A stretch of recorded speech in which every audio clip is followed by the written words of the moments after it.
Les matchs se suivent et se ressemblent malheureusement pour le Paris Saint-Germain qui gagne ce soir, heureusement, qui prend les 3 points ce soir. 1-0, Paris Saint-Germain, Le Havre, but à la 37e minute de Bradley Barcola. C'est au moins ça de fait.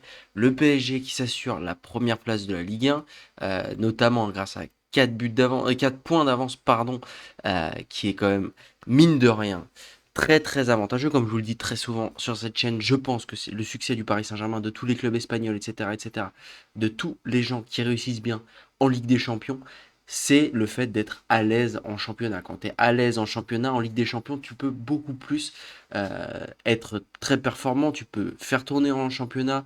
Tes joueurs titulaires gagnent de la confiance parce que tu n'as que des bons résultats en championnat. Et avec ça, ça te permet d'être très très à l'aise et focus sur la Ligue des Champions. Cependant, moi je ne vais pas vous mentir que je suis encore pas 100% satisfait de ce match. Pour moi, Le Havre était une équipe abordable, ce qui s'est vu, hein, notamment dans le jeu, le Paris Saint-Germain a tout simplement mangé Le Havre.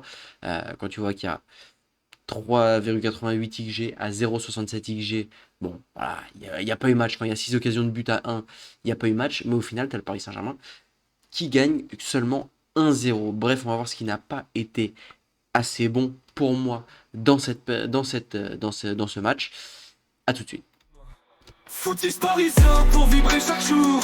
Les couleurs de Paris, c'est l'amour toujours. Actu déchaîné, prépare-toi au détour. PSG, c'est la vie, la passion, le parcours. Yo yo yo petit frérot, Footix parisien, premier sur les news du Paris Saint-Germain. N'hésite pas à t'abonner pour ne rien rater des news du PSG. Bref, passons au match de la soirée.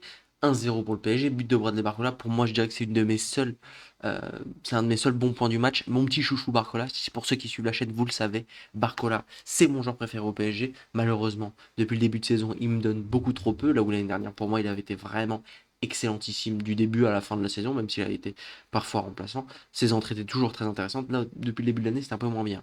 Aujourd'hui, c'était plus intéressant. Il marque le seul but. Bon, c'était sur un caviar, une offrande de Likanguin, une offrande de passe de Likanguin, mais fallait quand même le marquer. Ce but qui, au début, quand il le marque, tu te dis, bon, c'est le premier d'une grande lancée, il va y en avoir 2, 3, 4 pour le Paris Saint-Germain. Au final, t'as 15-0. Donc, quand même, Bradley Barcola qui aura quand même été très utile dans cette partie. Pour moi, il y a aussi un autre joueur qui s'est démarqué sur sur ce match. Il s'agit de Matvei Safonov. Matvei Safonov qui pour moi n'était pas très rassurant lors de ses derniers matchs. On va aller voir un petit peu sa fiche. Pour moi, c'était un Matvei Safonov depuis quelques semaines. On va dire qu'il se reposait sur ses acquis, mais en tout cas qu'il n'était pas rassurant au cage du PSG. Honnêtement, il n'était pas très rassurant. Euh, Pas beaucoup d'arrêts. Il avait. Bon, après, comme je le dis souvent, c'est être gardien au Paris Saint-Germain, c'est très compliqué. T'as souvent, là, quand tu encaisses des buts, en fait, t'as pas beaucoup d'arrêts à faire parce que le Paris Saint-Germain a toujours la balle. Et quand t'as des tirs, au final, c'est parce que t'as t'as des contre-attaques. Et donc, vu que t'as des contre-attaques, c'est très très dur d'arrêter quand tu vois, quand t'as un 2 contre un contre un, c'est beaucoup plus dur que quand t'as 50 arrêts à faire, 50 tirs de l'extérieur de la surface, etc. Et c'est d'ailleurs pour ça, très souvent, que les gardiens contre le PSG sont très très bons. Parce que tout simplement, le PSG se crée énormément d'occasions, donc le gardien a beaucoup plus l'occasion de briller, et le PSG aussi tente énormément de tirs où ils ont pas, voilà, ils ont des tout petits angles de tir, etc. Donc c'est des tirs qui sont plutôt faciles à cadrer, à arrêter, pardon. Donc voilà, bonne performance de Safonov. Pour moi aussi, la bonne nouvelle de ce match, c'est Zabarni qui était très bon. Zabarni, franchement, très solide sur ce match. Pacho qui reprend du rythme, ça fait plaisir. Je dirais même que dans l'essentiel, dans le jeu, on a été très très bon. Après, bon, c'est le Havre. On s'attendait quand même à ce que dans le jeu, on soit très bon. Le PSG, qui par contre, offensivement, a toujours le même problème. T'arrives pas à transformer tes occasions. Tu te crées 50 occasions, mais t'arrives pas à les transformer. Et ce qui a été aussi, là, je dirais, dans mes flops de la soirée, c'est le pénalty raté de Désiré Doué. En fait, au Paris Saint-Germain, on se cherche un tireur de pénalty. C'est incroyable. Je crois que sur leurs 7 derniers pénaltys, ils en ont raté 6. On est bon que au tir au but, c'est-à-dire après les prolongations. Avant les prolongations, les joueurs du PSG, ils ne savent pas marquer un penalty. C'est problématique. Parce que, par exemple, moi je pense à l'année dernière contre Arsenal. Quand Vitinha il rate le penalty contre Arsenal, ça peut être un des tournants de la double confrontation. Il y a 1-0, ça fait 2-0 score cumulé. Si Vitinha marque ce penalty, c'est terminé. Et là, on les a un peu relancés en ratant ce penalty. Et ça peut arriver en Ligue des Champions. Un penalty peut beaucoup changer. Depuis le début de l'année, on n'a pas vraiment eu de penalty ultra décisif comme ça. Il n'y a pas eu de penalty où après ça t'a fait perdre un match. À chaque fois, c'est des penalties. Je pense notamment aux deux penalties de Barcola qu'il avait tiré en début de saison. C'est des penalties où tu te dis, bon, c'est pas très grave, au final, tu gagnes le match. Mais là, ça pourrait être embêtant. Franchement, qu'est-ce qui se passe au Paris Saint-Germain? Je sais même plus qui faire tirer. Est-ce que Didier Doué est bon? Je ne sais pas. Moi, j'aurais envie de faire tirer. Honnêtement, je verrais bien un Nuno Mendes qui tirerait les pénaltys ou Hakimi. Voilà, on devrait mettre un des deux joueurs. On sait, ils ont déjà prouvé plus à plusieurs reprises. Voilà, les Vitinha, les Dembélé, les Barcola, on veut plus les voir tirer des pénaltys. Voilà, vous avez trop raté, même si notamment l'année dernière avec Vitinha, c'était trop choquant. Cette technique de penalty où il marquait 100% d'écart, malheureusement, ça a été patché. Les, les créateurs du jeu ont mis une mise à jour, les gardiens. Maintenant, ça va arrêter les pénaltys de Vitinha. Bref, en tout cas, Matvei Safonov qui a été très rassurant. Aussi, on a vu, on a tous stressé à la fin du match. Quand Safonov se tient le genou, tu te dis merde. Merde, merde, merde, merde, merde. Il te fait un match patron. Et là, il va être blessé à 10 jours de la Ligue des Champions.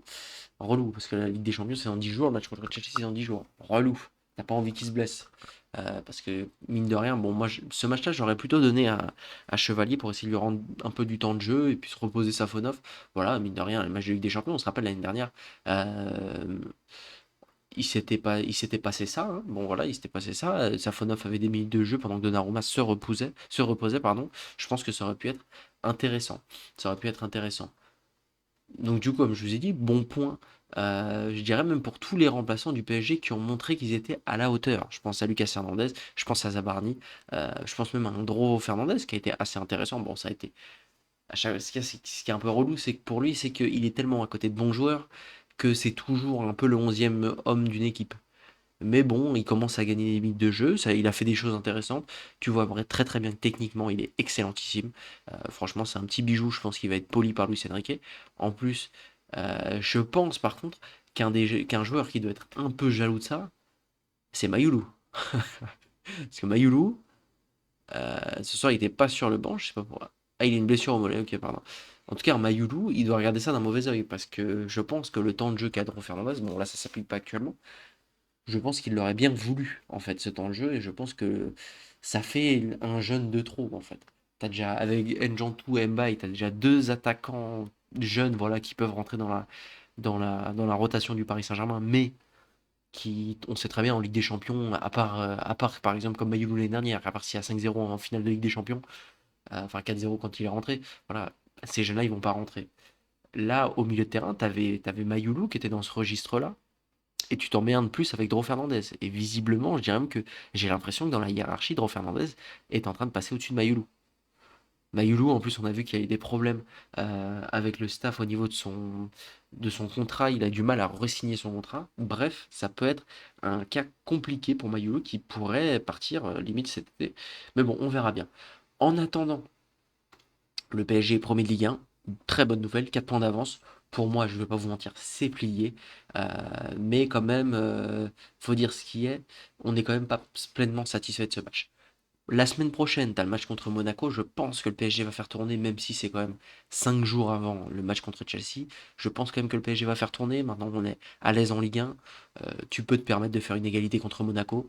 Ça ferait que tu as toujours 2 points d'avance en cas de victoire de Lens. En plus, faut voir contre qui joue Lens la semaine prochaine. Mais voilà, t'as toujours tes points d'avance. Et après, en plus, tu joues contre Nantes, tu joues contre Nice, etc. Contre Toulouse, ça va être des points assez offerts. Normalement, tu peux te permettre même limite de perdre ce match, même si on n'a pas envie de le perdre. Mais voilà, tu peux te permettre de faire égalité pour ensuite que vraiment la finale de la Ligue 1, ce soit ce Lens PSG. Si Lens, en plus, d'ici là, gagne tous ses matchs, qui n'est pas du tout décidé. Bref, n'hésitez pas à me dire ce que vous avez pensé de ce match. En tout cas, pour parler des pronos, moi je me suis raté. Je pensais qu'il allait y avoir 3-4-0 pour le PSG. Il n'y a eu qu'un seulement 1-0. Mais on va dire que dans le jeu, il y a eu 3-0. Accordez-le moi. Non, dans le jeu, il n'y a pas eu 3-0. Bon, tant pis. Bref, n'hésitez pas à me dire ce que vous avez pensé de cette vidéo. N'hésitez pas à liker, partager, vous abonner. Merci à tous de faire tout ça. Ça me fait toujours hyper plaisir. Ciao, ciao les gars. Bonne soirée.